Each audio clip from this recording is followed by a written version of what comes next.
ఇంకా ఆంధ్రాలో రాష్ట్రపతి పాలన రావాలని చెప్పి ఢిల్లీ వెళ్ళి ధర్నా చేస్తానంటున్నారు జగన్ గారు. దాని మీద 100 చేసుకో, 100 ధర్నాలు చేసుకో, ఏమవదు. 100 ధర్నాలు చేసుకో, ఏమవదు.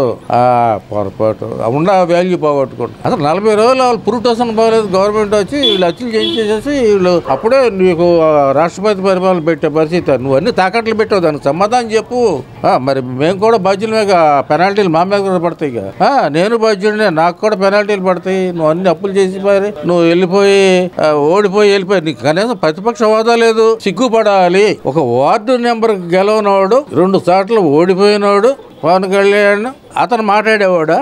ఆ అసెంబ్లీ గేట్ కూడా మేము తాకనేము అని వాళ్ళ మంత్రులు అంతా నేల టిక్కెట్లు అండి. అందరూ నేల టిక్కెట్ వాళ్ళకి మంత్రి పదవులు ఇచ్చాడు. ఆ రోజాకి వాళ్ళకి నేల టిక్కెట్, బాల్కనీ కాదు, నేల టిక్కెట్. తర్వాత ఇచ్చాడు. వాళ్ళందరూ వాళ్ళ ఇష్టం వచ్చినట్టు మాట్లాడేశారు.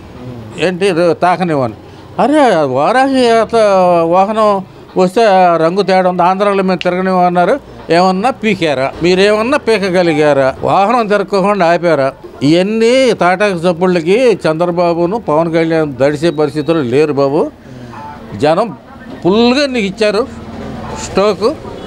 అది 140 డిగ్రీలు జ్వరంతో ఇచ్చారు నీకు. అసలు నువ్వు మెదలకుండా ఉంటే గౌరవంగా ఉంటుంది.